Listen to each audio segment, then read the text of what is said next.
couple seconds to get going. Buddy, it's a couple minutes after 1 o'clock. Welcome to From Censored to Celebrated. My name is Melita Noel Cantu, and I'm thrilled to welcome you to the launch of From Censored to Celebrated, where every month my featured guest and I will explore the alphabet soup of sexuality and gender. Now, this is our inaugural show, so why I feel confident that all will be going smoothly, we have had a little bit of connectivity issues this morning in our green room. So please bear with me if we have some technical challenges. Um, we will just get right back into it and keep going. Let's start by making sure everybody can hear me. Please type yes in the comments if you can hear me. Who else we got with us today? Okay. Just checking everybody here. Okay. Great. Looks like folks are hearing me. All right. Let me have a look. Great. Okay.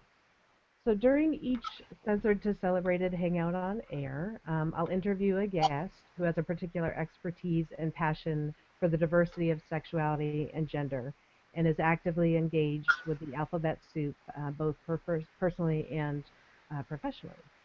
Now, as you all know, these topics are not always easy to talk about, and there's often vulnerability and sometimes self-censorship as a result when we discuss our personal and professional lives.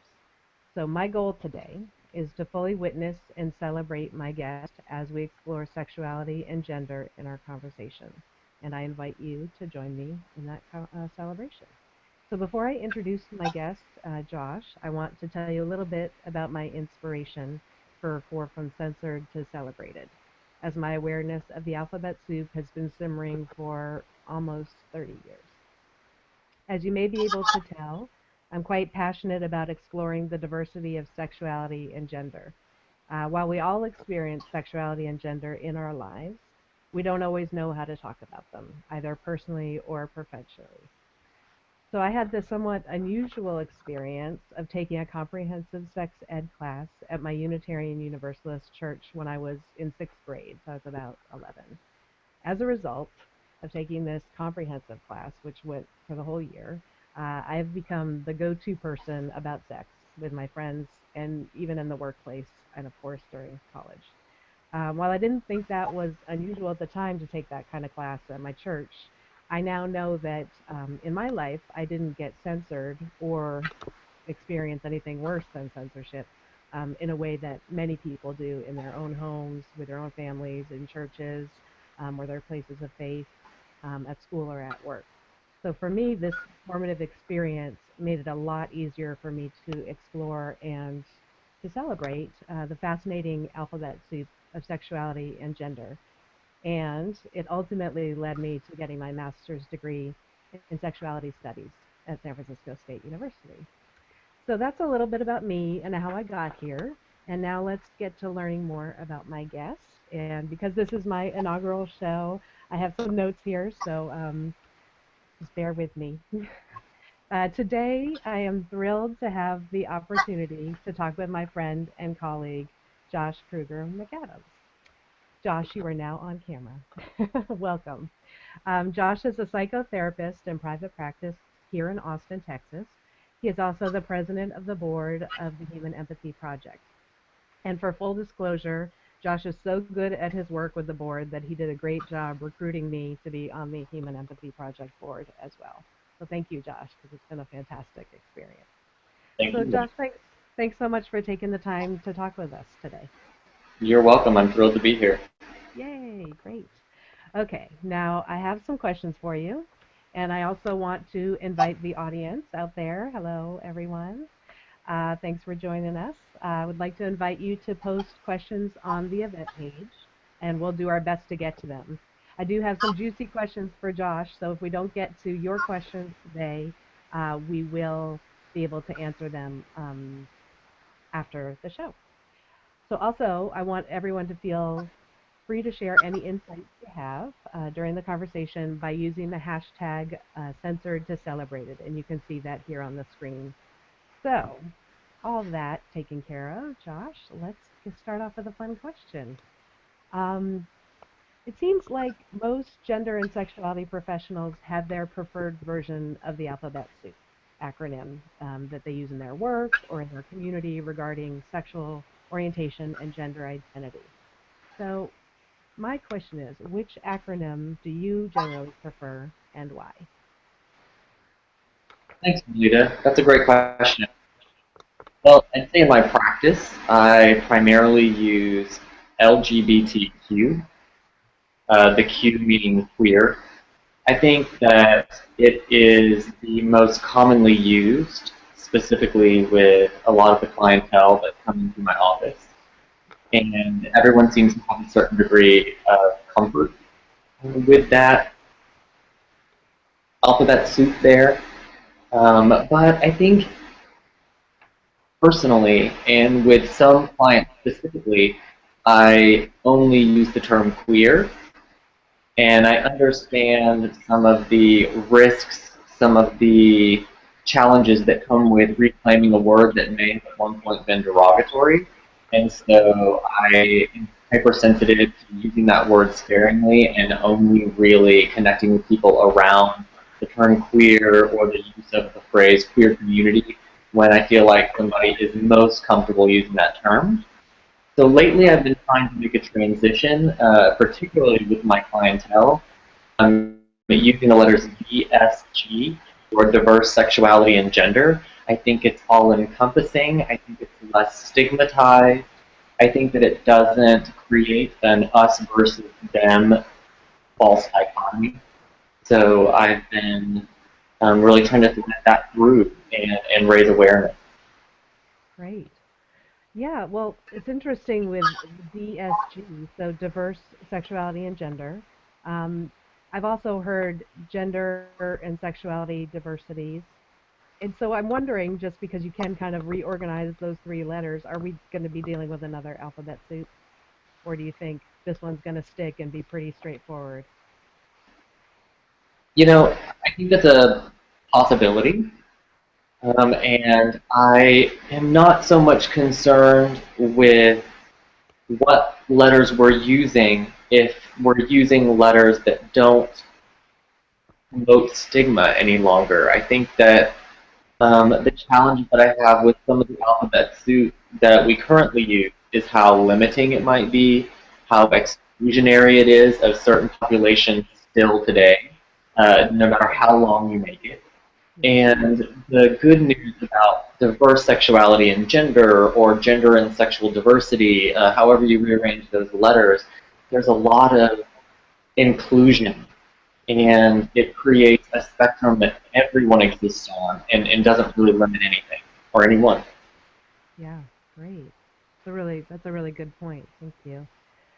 So tell us, I introduced you, you're a psychotherapist here in Austin, and just tell us a little bit more about what that means and what you do professionally, especially around gender and sexuality, and also the path you took to get into this field. Great. Well, I will kind of start from the beginning of how this developed into my career and then kind of bring it forward to what I do today. And when I was in undergraduate at Concordia University, I was enrolled in ministry preparation classes as a part of a pre-seminary track, studying biblical languages, Old Testament, New Testament history, Pauline epistles, etc. That university is Lutheran Church Missouri Synod, and that is the Synod of Lutheranism that I was raised in. And for those of you who don't know, the Lutheran Church Missouri Synod is very traditional. Some would call it conservative, and some would even call it fundamentalist. So when I was facing the option of graduate school, I sort of formed tours of the two Lutheran Church Missouri Synod seminaries, and a group of us guys who were in the pre-seminary program went and toured these facilities. And while I was there, I really got this sinking feeling. At the time, I was still pretty closeted, and the idea that I might have to stay in the closet for another 4 years of school just not only seemed uncomfortable and unnecessary, but at that point, just impossible. Mhm. So at that point, I was talking to my dad about other future plans, and he said that I was a good listener and a good friend, and maybe I should consider counseling. And I thought that pastoral counseling was what appealed to me about the ministry. And so I headed to graduate school for therapy. And I think it was through that process of graduate school and doing my practicums and internships that I realized how much my struggles actually supported and benefited other people and helped to meet them where they are today. And that's a lot of the work that I do in my private practice. With diverse sexual and gender clients, I really try to meet them where they are and explore what their own struggles have been and how to gain some growth and healing around that. Mhm. I also focus on some of the emotional communication, chemical dependency, religious abuse, depression and anxiety, multiple factors that tend to accompany individuals who have been in the closet, had to live their life in the closet, or faced a certain degree of marginalization and trauma because of their sexuality and gender. Yeah, great. Thank you. Always so fascinating to hear how people got to where they are now. So I just wanted to welcome anyone who's been able to join us since we started here. My name is Melita Noel Kentu, and I am thrilled to be interviewing Josh Krueger McAdams, my friend and colleague, here on the launch of From Censored to Celebrated. Um, it is my inaugural show, and so far I think we're doing all right. What do you think, Josh? Feeling good? So yeah, this is a good time. Good. Okay. Well, we are here exploring and celebrating the diversity of sexuality and gender. And I welcome your questions. I'm tracking them over here. And if we get a little bit of time, we'll ask your questions to Josh. So feel free to post them. And we're going to move on. I know I have another question I'm super excited to ask Josh about his volunteer work. So, Josh, tell us a little bit about the volunteer work you do in the community and why is it important to you that you offer your time and treasure to this cause? Thanks, Melita. A little over a year ago, I was on a counseling listener and found a post by a woman named Jenna Minix, who is a local therapist who was reaching out, wanting to hear people's stories about sexuality and faith and their experiences possibly being marginalized within sexuality and religious communities. And I met with her over coffee and told her my story of growing up Lutheran Church Missouri Synod and gay. And we connected, and I found out about a project that she started that was born out of her doctoral research called the Human Empathy Project. And so I joined the board of directors of the Human Empathy Project. It is an organization that hosts a monthly dinner and discussion about empathy and how empathy thrives or breaks down between communities of faith and communities of diverse gender and sexuality, and has an ongoing discussion about things like empathy, what the Bible says about homosexuality, more information about gender, transgender, and gender expression, and so on. I also enjoy hosting those dinners with my husband Sean. We have them at our house sometimes. The dinners rotate around people's houses. And you can check out our Facebook page, everybody, the Human Empathy Project. Go on Facebook and like our page, and you can get the dinner announcements there. And I've just really enjoyed showing up in those dinners and discussions with all of the vulnerability and the depth and all of the different voices. I have had to be very present with so many different voices in this conversation, and that has been such a learning experience for me. Thank you. I'm getting some feedback that I need to talk a little louder, so I'm going to do my best to do that. Um, yeah, it makes a lot of sense that you're using your professional skills there in your volunteer work, and that that's a really powerful combination. Um, Speaking of your professional work, I know a lot of us need to go to conferences to get our CEUs and keep our skills up. And so tell me about a conference that you recently attended, and I was lucky enough to attend this one as well, so I know how fantastic it was. And what was an aha moment you had that continues to impact your thinking and your work around the diversity of gender and sexuality? You know, I was thrilled to hear before that conference that you were going to attend, and that is the Gender Spectrum Conference.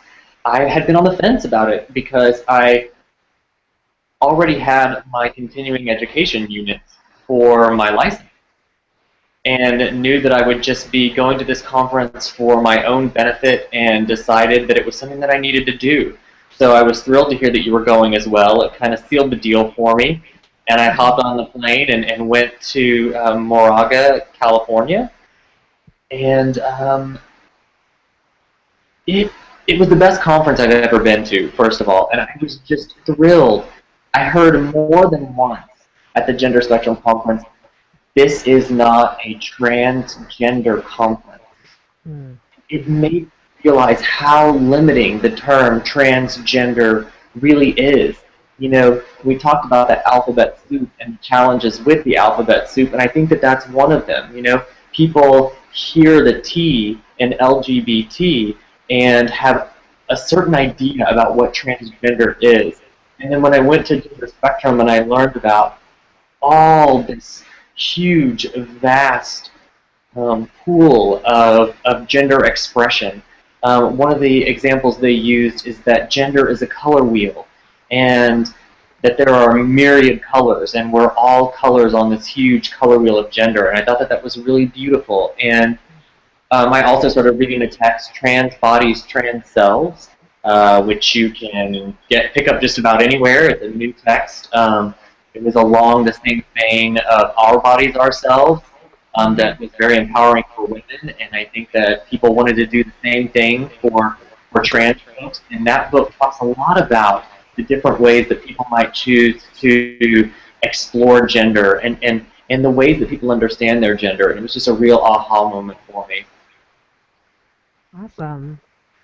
Yeah, it was a really, really well done conference, the Gender Spectrum Conference, and I know they're getting ready to do one on the East Coast for those of you on the East Coast in November. So you can check out their website at genderspectrum.org. Highly recommended by both of us, for sure. Yeah, and it gets you really connected. You know, I am going to have a consultation with Dr. Shane Hill in LA to learn how to utilize the most recent and most thorough trans assessment that I think is really out there, and that's a good impact on my practice. Now I'll be able to utilize a really thorough, really well-researched trans assessment for all of my clients who are gender creative, gender expansive, and want to really explore that journey and go deeper with themselves. Oh, fantastic. Yeah, I didn't get a chance to go to that workshop, so I need to catch up with you more about it. Absolutely. Very good. Um, we're now at the point where I'm wondering a little bit about the censorship and celebration aspect of what we're talking about today. So, can you tell us, either personally or professionally, what's an example of a time you really noticed yourself moving from feeling censored, either self censorship or being censored by others, to feeling celebrated or celebratory? Absolutely. I was just out of graduate school when I became an intensive outpatient therapist at a treatment center for adolescents here in Austin, Texas.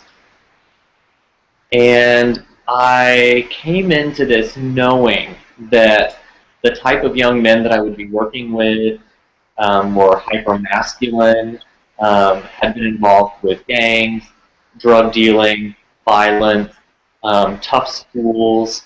Some of them had been coming right out of juvenile detainment.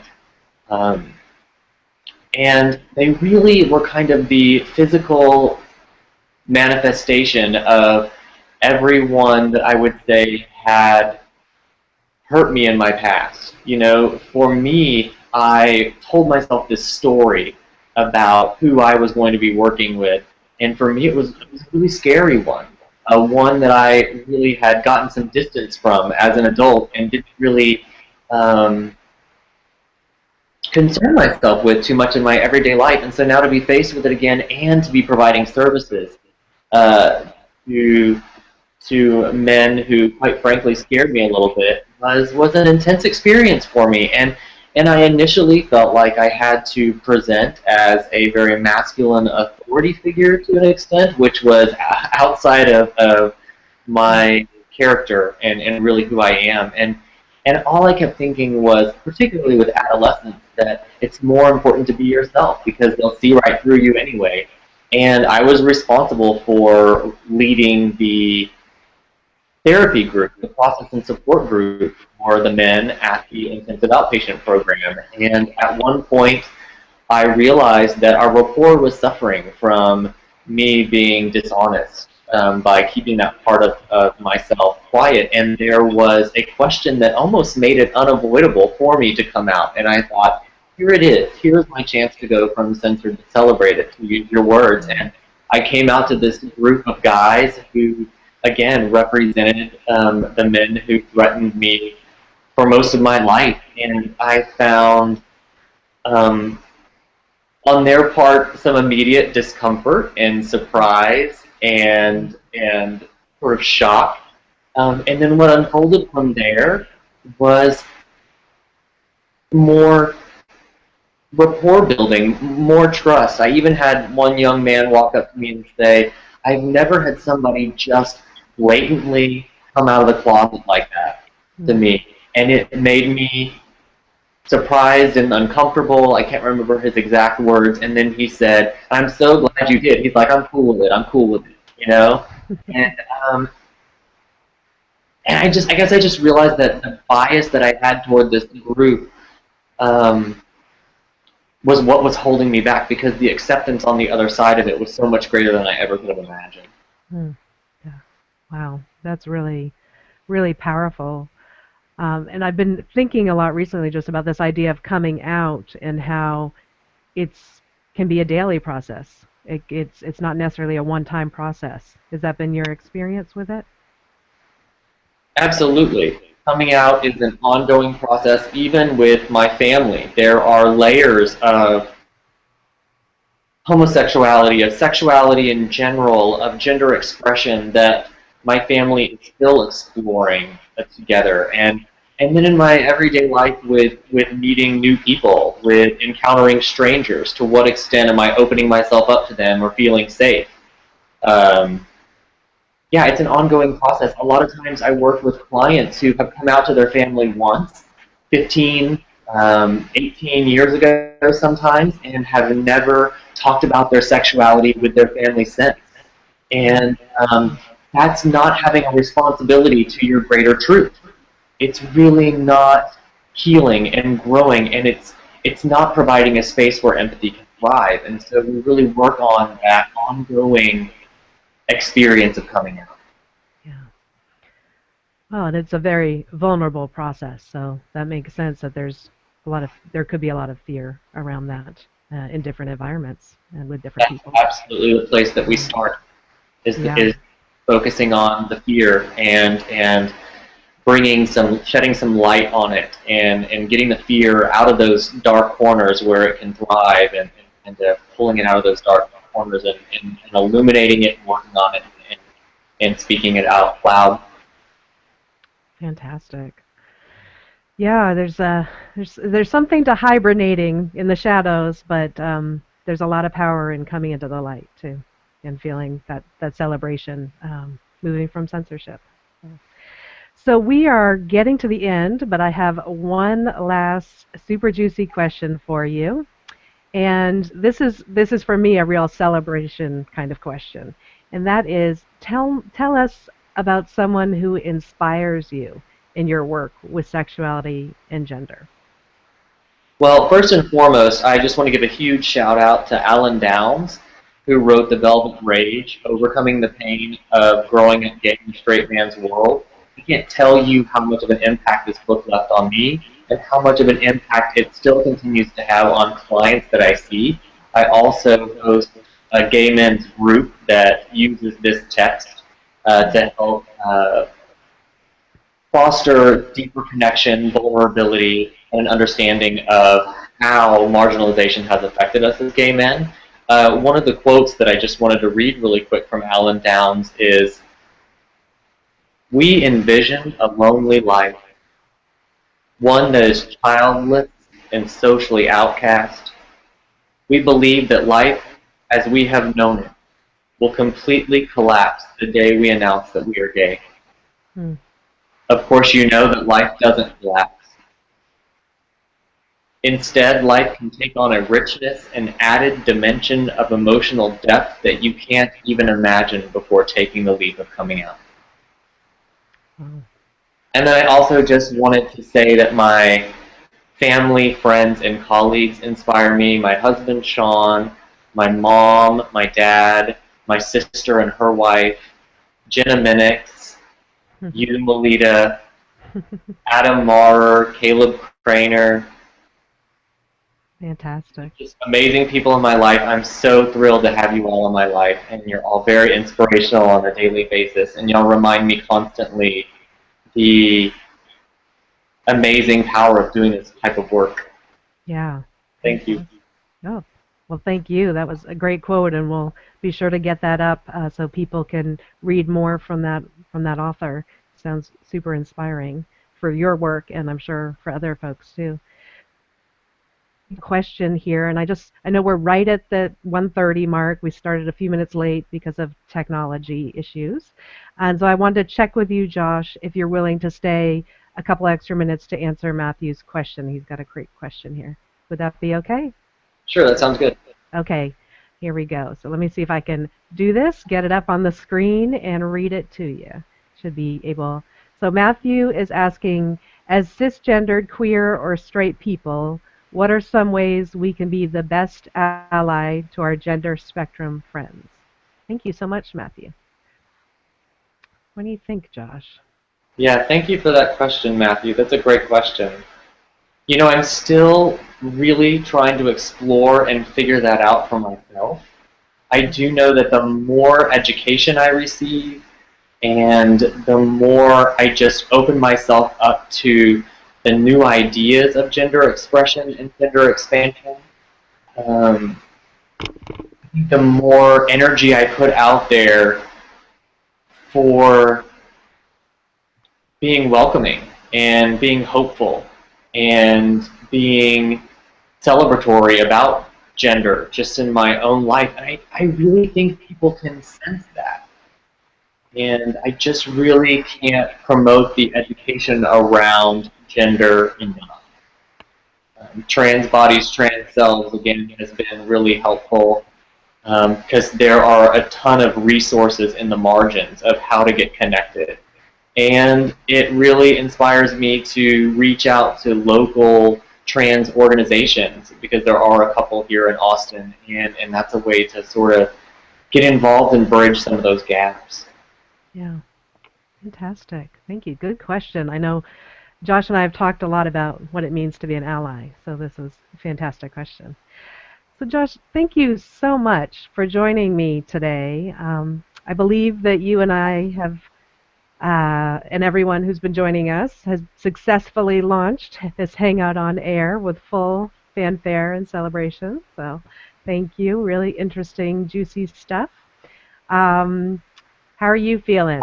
Anything you want to add to our conversation as we wrap up? I'm just really grateful for this opportunity, and I love that our continued connection around this type of work. And I just look forward to so many ways of exploring this topic of diverse sexuality and gender, and I'm really excited about the next interviews that you have lined up on from Censored to Celebrated, and getting to watch those too. Fantastic. Yes, I'm excited too. That's a great segue. Thank you. I look forward to seeing everyone's insights from today as you think over what Josh has shared with us. Feel free to use the hashtag censored to celebrated. And Josh and I will do our best to respond on the event page to any questions or thoughts you have. So until we meet again next month, I can be contacted through private message on Google+, Twitter, and Facebook. You can also email me at censored2celebrated@gmail.com. And if you like, you can be in the know about all things Censored to Celebrated by signing up for emails or requesting to be in my opt-in notification circle. I'll be posting the video and aha moments from today very soon in the next day or so. And finally, I'll be announcing my next guest in a couple of weeks. So stay tuned for more celebration to come. And thank you so much again, Josh. Thanks everybody for joining us. We'll talk to you soon. And in the meantime, do your best to celebrate everyone in your life, because I can't think of a single person who doesn't love to be celebrated. Have a great day, everybody. Thanks for joining us.